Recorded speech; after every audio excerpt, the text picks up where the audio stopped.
அண்ணாமலை வந்து புதுசாக வந்து கட்சி ஆரம்பிக்கிறேன் அப்படின்னு சொல்லிட்டு ஒரு அறிவிப்பு வந்து வெளியிட்டிருக்காரு. அது எப்படி பார்க்குறீங்க? அது எந்த மாதிரி தாக்கத்தை ஏற்படுத்தும் தமிழக அரசியல் அப்படின்னு நினைக்கிறீங்க? ஒரு திரைப்படத்தில் வந்து மாறுவேடத்தில் வந்து சும்மா மறு வச்சுட்டு போனால் உடனே வந்து அது வந்து வேற ஆள் அப்படிங்கிற மாதிரி காட்டுவாங்க. இது ஒரு மாறுவேடம் தான். அவர் அடிப்படையில் வந்து ஆர்எஸ்எஸ், பிஜேபி, சங் பரிவார அமைப்புகள் அந்தந்த மாநிலங்களில் வந்து வேலைத்திட்டங்கள், அவருடைய செயல் திட்டம் வெற்றி பெறவில்லை என்றால் அவர்கள் மாறுவேடம் பண்ணுவார்கள். அப்படித்தான் அண்ணாமலையினுடைய இந்த புதிய கட்சி அப்படிங்கிறது ஒரு மாறுவேடம் போட்டு மக்கள்கிட்ட வந்து, ஏன்னா தமிழ்நாட்டில் பாஜக ஆர்எஸ்எஸ்னுடைய செயல் திட்டங்களோ அந்த கட்சி அந்த பேரை சொல்லிட்டு வந்தாலே ஓட்டு போட மாட்டாங்க, அது வெற்றி பெறாது அப்படிங்கிற அடிப்படையில் தான் வந்து இன்றைக்கி வந்து அவர்கள் இந்த முடிவு எடுத்திருக்கிறாங்க. இது வந்து இது முதல் முறை இல்லை. பாரதிய ஜனதா கட்சி கடந்த முறை, அதாவது கடந்த காலங்களில் வட மாநிலங்கள்லேயே வந்து குஜராத்தில் உங்களுக்கு எல்லாருக்குமே தெரியும், கேசுபாய் பட்டேல்னு ஒருத்தர் இருந்தார். 1998 2001 வரை அவர் வந்து முதலமைச்சராக இருந்தவர். ஆனால் அங்கே வந்து முரண்பாடு உருவாக்கி அல்லது முரண்பாடாகி அவர் வெளியேறாரு. வெளியேறி அவர் ஒரு பார்ட்டியை வந்து ஆரம்பிக்கிறார். குஜராத் பரிவர்த்தன் பார்ட்டி, அந்த பார்ட்டிக்கு பேர். கேசுபாய் பட்டேல் ஆரம்பித்த கட்சி இந்த கட்சி குஜராத் பரிவர்த்தன் பார்ட்டி.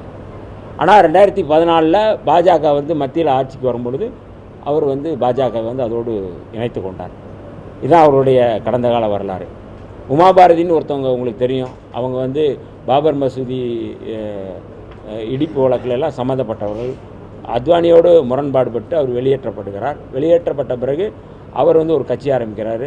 கட்சி ஆரம்பித்து பாரதிய ஜனசக்தி பார்ட்டி, பிஜேபின்னு தான் வரும், அவங்க தனியாக ஆரம்பித்து வேலை பார்த்து 2014 வந்து அவங்க வந்து மீண்டும் வந்து பாஜகவில் சேர்ந்து ஒன்றியத்தினுடைய அமைச்சராகவே இருந்தாங்க, மத்திய அமைச்சராகவே இருந்தவங்க. எடியூரப்பா தெரியும் உங்களுக்கு வந்து, அவரும் பாஜகவில் இருந்தவர், முதலமைச்சராக இருந்தவர் தான். ஆனால் அவர் வந்து வெளியேறி அவர் ஒரு தனியாக ஒரு பார்ட்டி ஆரம்பிக்கிறார். கர்நாடகா ஜனதா பக்ஷா அந்த பார்ட்டிக்கு பேர். அவரும் வந்து திரும்ப வந்து பாஜகவிலே சேர்றாரு. உத்தரப்பிரதேசத்தினுடைய முதலமைச்சராக இருந்தவர் கல்யாண் சிங், அவரும் வந்து அந்த ஜனதா கட்சியிலேருந்து பாரதிய ஜனதா கட்சியிலேருந்து வெளியேறி அவரும் வந்து திரும்ப பாஜகவிலே வந்து தனி கட்சி ஆரம்பித்து அவரும் சேர்றாரு.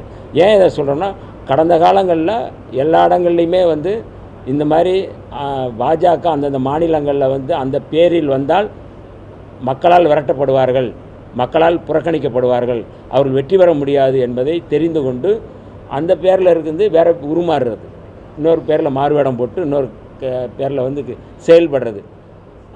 அது வந்து பாஜகவினுடைய தலைமையே ஆசீர்வாதம் செய்து அனுப்பி வைப்பார்கள். நீங்கள் வந்து எனக்கும் உனக்கும் முரண்பாடு இருக்குது அப்படின்னு சொல்லிட்டு போங்க அப்படின்னு சொல்லுவாங்க. இப்போ மரியாதைக்குரிய அண்ணாமலை அவர்கள் வந்து பிரதமர் மோடி அவர்களை சந்தித்து தான் வர்றாங்க, ஒன்றும் சந்திக்காமலாம் வரல. பாரதிய ஜனதா கட்சியினுடைய ரொம்ப வந்து மறைமுக செயல் திட்டம் அப்படிங்கிறது இந்த மாதிரியான செயல் திட்டம் தான். இதெல்லாம் வந்து தமிழ்நாட்டு மக்கள் வந்து ஏமாற மாட்டாங்க, வட மாநிலங்களை மாதிரி ஏமாற மாட்டாங்க. நீங்கள் எத்தனை மறு வச்சுட்டு நீங்கள் மாறுவேடம் போட்டு வந்தாலும் அந்த வடிவேல் சொன்னது போல தான், உன் கொண்டையை நீங்கள் மறைக்க முடியாது அப்படிங்கிறத அண்ணாமலை அவர்களுடைய செயல்பாடுகள்.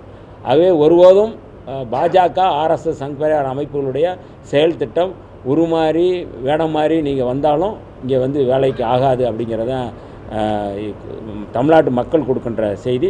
ஆகவே தமிழ்நாட்டு மக்கள் எச்சரிக்கையாக இருக்க வேண்டும், இளைஞர்கள் எச்சரிக்கையாக இருக்க வேண்டும்.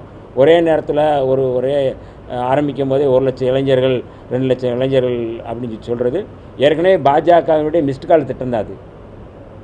இதுவும் வந்து உங்களுக்கு வந்து அவர் ஏற்கனவே வார் ரூம் வச்சுட்டு தமிழ்நாட்டில் வந்து பாஜக இருக்கிறது போல் வந்து வேடிக்கை காட்டினார். ஆனால் இன்றைக்கி தேர்தல் நிலவரம் என்ன, அவங்களுடைய நிலைமை என்ன, பாஜகவுடைய நிலை என்ன, கழுத தெரிஞ்சு கட்டருமான கதை தான் அது. அதனால் அதெல்லாமே வந்து சும்மா ஒரு மக்கள் மத்தியில் நாங்கள் 2 லட்சம் 5 லட்சம்னு வந்து ஏதாவது வந்து சொல்லலாம். ஆனால் எல்லாமே ஏமாற்று வேலை. பாஜகவினுடைய இன்னொரு முகம்தான் அண்ணாமலை. பாஜகவினுடைய ஆசீர்வாதத்தால் தான் அவர் வந்து செய்கிறாரு. பாஜகங்கிற பேரில் வந்து தமிழ்நாட்டில் வந்து வெற்றி பெற முடியாது அப்படிங்கிறது தான் அவர் சொல்லுகின்ற செய்தி. அப்போ அங்கே அனுமதி வாங்கிட்டு தான் அவங்க வந்து பண்ணுறாங்க. அதுக்கு வேறு பேரில் வந்து பண்ணலாம். அமித்ஷாவை பார்த்துருக்குறாங்க, எல்லாமே பார்த்துட்டு தான் வந்திருக்கிறாங்க. அவங்களுடைய ஆதரவு இல்லாமல் இதை வந்து கட்சி ஆரம்பிக்க மாட்டாங்க.